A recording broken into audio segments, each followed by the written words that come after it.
professora Daiane, tudo bem com você? Tudo bem com os meus colegas de sala de aula? Hoje nós iremos falar um pouco sobre a Arábia Saudita em relação às suas formas de governo, forma de Estado e entre outras informações pertinentes ao tema.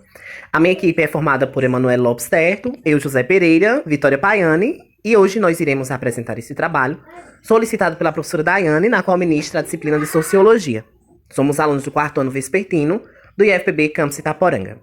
Então vamos lá. Bom, a Arábia Saudita ela é um país que denomina-se de Reino da Arábia Saudita, né? Um país localizado lá na Ásia e mais precisamente no Oriente Médio, na Península Arábica.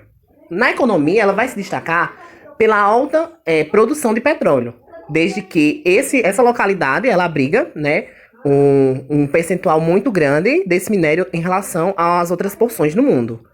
Nós temos aí a religião, em que 92,83% dos habitantes são muçulmanos, e principalmente, nós temos um excelente IDH aqui, né, constando de 0,854, e nós temos também uma alta perspectiva de vida, em que tem uma média de homens e mulheres de 75,7 anos.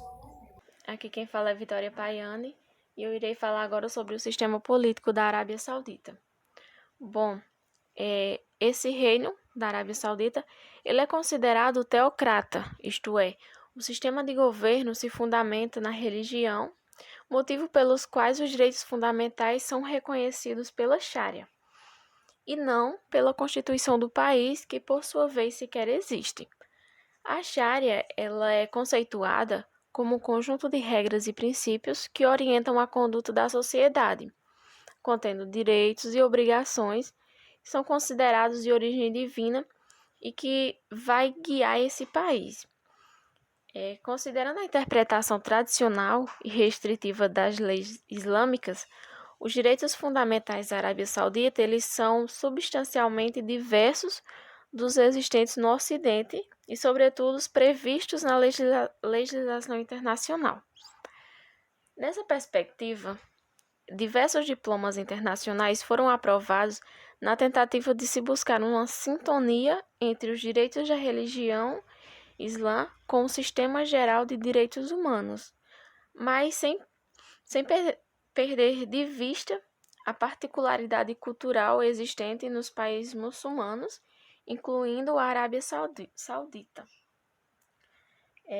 Mas a diferença ela resultou invariavelmente em conflitos interespaciais, cuja solução foi ressaltada pela Declaração do Cairo sobre Direitos Humanos do Islã e a supremacia das normas islâmicas, considerando a vinculação dos sujeitos às fontes e direitos divinos. Olá pessoal, aqui quem vos fala é Emanuele e eu vou apresentar agora a forma de governo que padroniza a Arábia Saudita. O regime de governo adotado lá é a monarquia absoluta, na qual o rei ele vai representar todo o poder político, econômico e social, ou seja, os reis eles exercem nessas monarquias poder absoluto sobre os seus reinos. E a gente vai encontrar alguns pontos que esse governo apresenta, que um deles é que os partidos políticos eles não são permitidos nesses países com tal governo, e mesmo assim existem ainda, de forma ilegal, alguns partidos e movimentos, como é o caso dos liberais, comunistas, o islamismo, e etc. E o poder executivo ele vai se caracterizar como o rei, ao mesmo tempo que ele vai ser o chefe do Estado, ele também vai ser o chefe do governo.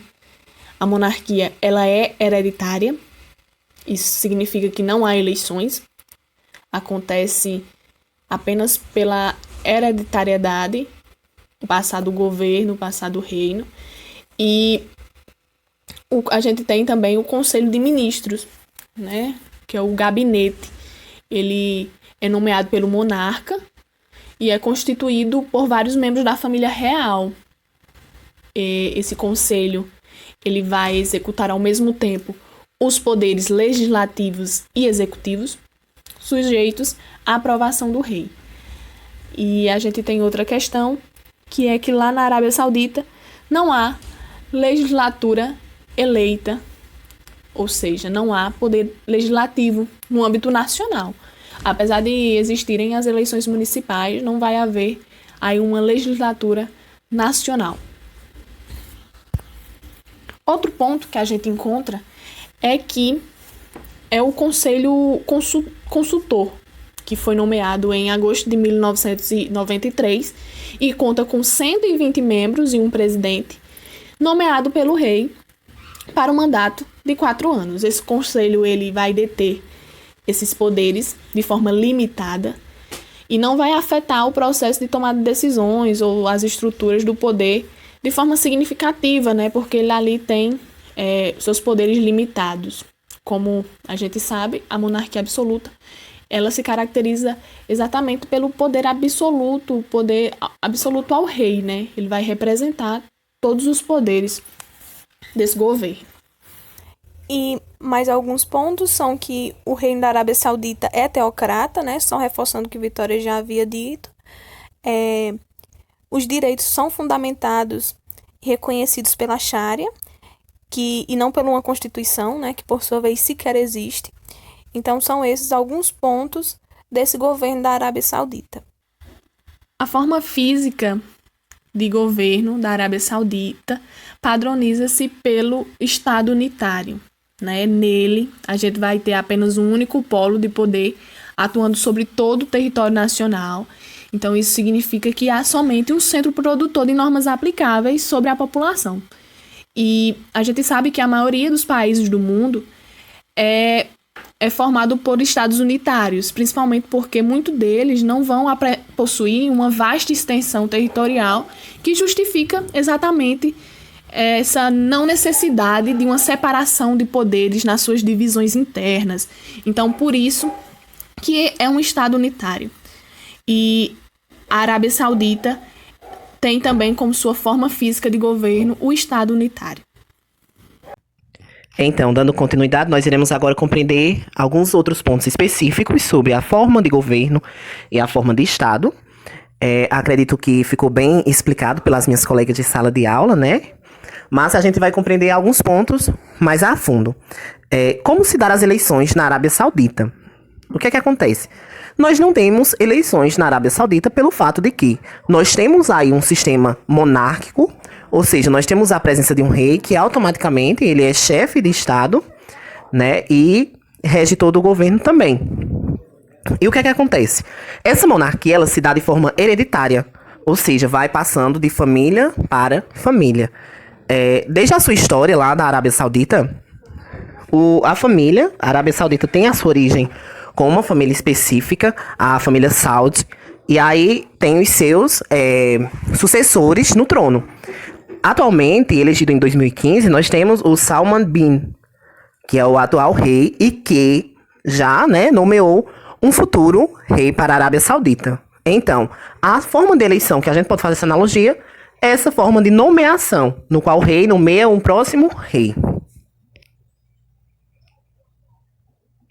E aqui a gente tem o próximo rei que já foi eleito e nomeado.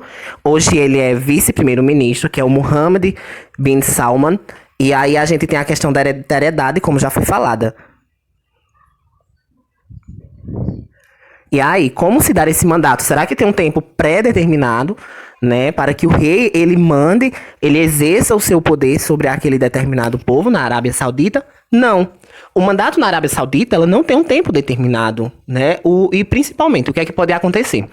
Pode haver uma abdicação do rei, e aí o rei já tem outra nomeação dentro do ciclo familiar, ou então, o que a gente viu principalmente quando a gente fez um timeline dos históricos dos reis, foi que normalmente os reis saíam do poder ou pelo fato de abdicarem, ou então por morte natural, ou então, né, provocada. E aí, a gente tem essas formas do rei sair do poder, mas só que não tem um tempo pré-determinado. Uma coisa bem interessante da gente ressaltar é que o rei ele vai exercer um grande papel religioso na sociedade, né? Ele vai ser considerado como o guardião de Medina e Meca, uma grande figura, né, na representação religiosa deste povo. Relação entre poderes. O Reino da Arábia Saudita ele é atualmente o maior país do mundo árabe e do Oriente Médio. A Arábia Saudita ela faz fronteira com todos os países da Península Arábica, além de Jordânia, Iraque e o Mar Vermelho, o que facilita ainda mais seu poder de influência na região e com o exterior. De maneira geral, o mapa geopolítico do Oriente Médio reflete as divisões entre xiitas e sunitas. E o governo dominado por xiitas no Iraque também é um aliado próximo do Irã, embora, paradoxalmente, também mantenha uma boa relação com os Estados Unidos, que tem o ajudado a combater o grupo autoproclamado Estado Islâmico. Desde seu estabelecimento, o país ficou conhecido como líder na balança de poder regional, destacando principalmente o seu alinhamento com o Oriente, em especial os Estados Unidos, garantindo sempre apoio político, econômico e militar. Sua economia, fortemente baseada no rico petróleo de seu território, a commodity era responsável praticamente por toda a exportação do país, e também a estabilidade política, que é com um monarca hereditário, soberano e pouco espaço para dissidências e instabilidades internas. Bom, pessoal, para concluirmos, a gente pode ressaltar que esse trabalho ele foi de grande importância para nós também, né? Para nós enquanto estudantes, porque a gente viu o conteúdo através da professora Daiane, referente ao governo e ao Estado, e a gente pôde fazer associações principalmente a esse país. Né? A gente viu a questão de como se dá a forma de Estado, como se dá o sistema de governo, quais são as suas principais características, a sua importância nas relações internacionais, principalmente em questão da economia, referente ao petróleo, né? A questão da religiosidade e de como funciona esse sistema monárquico absolutista. E aí a gente agradece a atenção de vocês. Muito obrigado, pessoal. E essas são as nossas referências. Um grande abraço e até a próxima.